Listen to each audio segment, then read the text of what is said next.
भी पशुपालक किसान भाइयों को मेरा नमस्कार। स्वागत है आपके अपने YouTube चैनल पर। साथियों, उम्मीद करता हूं कि आपका होली का जो पर्व है बहुत अच्छे से गुजरा होगा। सामने आज जो टेबल पे देख रहे हैं ये इंटासेप 3 ग्राम और 4 ग्राम इंजेक्शन है। इसमें जो दवाई होती है सेप्ट्रेक्सोन होती है। आज सेप्ट्रेक्सोन इंजेक्शन के बारे में यानी इंटासेप 3 ग्राम 4 ग्राम के बारे में डिटेल में बात करेंगे। इसका प्रयोग कौन कौन सी बीमारी में किया जाता है और कहाँ कहाँ हम इसको प्रयोग में ला सकते हैं। साथियों, इंजेक्शन की अगर क्लास के बारे में बात करूं तो ये 3rd जनरेशन का सेफोलोस्पोरिन एंटीबायोटिक है। एंटीबायोटिक है तो किसी भी तरह का कोई भी बैक्टीरिया हो उसको मारने में सक्षम है, आराम से बैक्टीरिया को किल कर देता है। तो इसकी खुराक के बारे में, इसके प्रयोग के बारे में डिटेल में इस वीडियो में देखेंगे। साथियों, लास्ट तक वीडियो में बने रहें, पूरी जानकारी इंटासेफ इंजेक्शन के बारे में मैं दूंगा। इंटासेफ इंजेक्शन अलग अलग स्ट्रेंथ में आता है, 3 ग्राम 4 ग्राम और उससे छोटी स्ट्रेंथ में भी अवेलेबल है। जहाँ जैसे बकरी है या फिर आपके कुत्ते हैं उनके लिए जो प्रयोग में आता है। तो आज 3 ग्राम और 4 ग्राम के बारे में बात कर रहे हैं। तो ये इंटास कंपनी का है, बहुप्रचलित ब्रांड है। सेप्ट्रेक्सोन इसमें दवाई है, एंटीबायोटिक है। तो जब कई बार हमारे पशु को बुखार आ जाता है या निमोनिया हो जाता है, उस कंडीशन में भी इंटासेफ बहुत अच्छा काम करता है। फीवर की कंडीशन में तो वंडर ड्रग है एकदम। यूटीआई इन्फेक्शन में भी थोड़ा बहुत काम करता है, लेकिन निमोनिया में और फीवर में बहुत अच्छा इंटासेप 4 ग्राम या 3 ग्राम काम करता है। बॉडी वेट के अकॉर्डिंग 3 ग्राम और 4 ग्राम इंजेक्शन का प्रयोग किया जाता है। कई बार जब वायरल डिजीज़ भी अगर आपके पशु को हो जाती है, कई बार क्या हुआ एफएमडी हो गया, तो कहीं ना कहीं मुंह में अगर छाले हो गए, घाव हो गए, पैरों में घाव हो गए, तो उस कंडीशन में बैक्टीरियल इन्फेक्शन वहाँ ना हो जाए, यानी सेकेंडरी इन्फेक्शन आपके पशु को इम्यूनिटी को कम होने की वजह से ना हो जाए, तब भी हम एंटीबायोटिक का प्रयोग करते हैं। एंटीबायोटिक के प्रयोग से क्या होता है, जो सेकेंडरी इन्फेक्शन है उनके ना होने के चांसेस हो जाते हैं। घाव में कभी बैक्टीरियल इन्फेक्शन हो गया, बहुत ज़्यादा इन्फ्लामेशन हो गई, तो उस कंडीशन में यानी सूजन की कंडीशन में या घाव बनने की या मवाद की कंडीशन में इसको प्रयोग में लाया जाता है। कई बार पशुओं के कान बहने लगते हैं, तो उस कंडीशन में भी इंटासेफ इंजेक्शन 4 ग्राम को लगाया जा सकता है।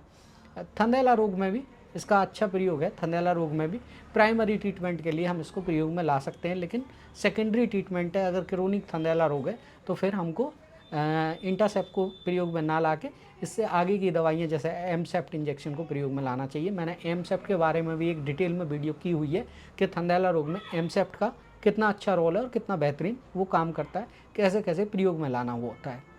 इसका जो रूट ऑफ एडमिनिस्ट्रेशन है वो आईवी और आईएम है। अगर आप इंट्रामस्कुलर इसको लगाना चाहते हैं तो आप इंट्रामस्कुलर भी प्रयोग में ला सकते हैं, या नस में लगाना चाहते हैं तो नस में भी इसका कोई विपरीत प्रभाव नहीं है।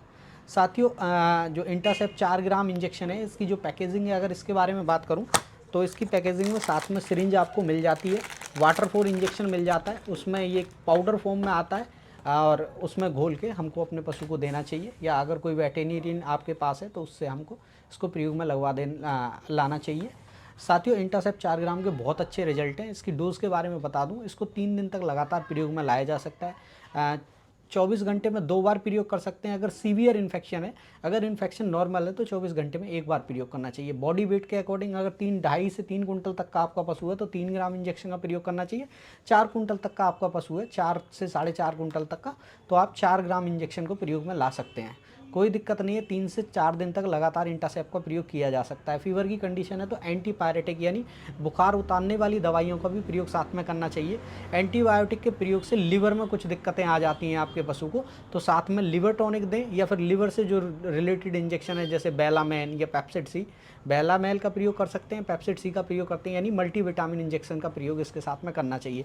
क्योंकि जितने भी एंटीबायोटिक हैं वो लीवर को इम्पैक्ट करते हैं, पशु चारा खाना बंद कर देता है, ऑफ फीड हो जाता है।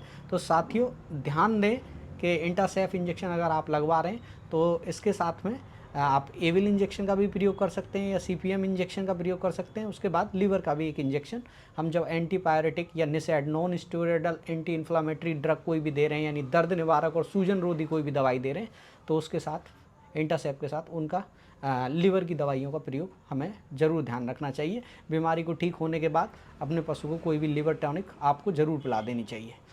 साथियों, इस वीडियो में इतना ही। इंटासेप में इंटासेप टैजो भी एक इंजेक्शन आता है, तो अगली वीडियो में हम बात करेंगे इंटासेप टैजो के बारे में कि टैजोवेक्टम का क्या क्या लाभ आपके पशु को होता है, या कौन कौन से एडवांटेज मिल जाते हैं टैजोवेक्टम के साथ अगर सेप्ट्रेक्सोन को दिया हो। बहुत बहुत धन्यवाद।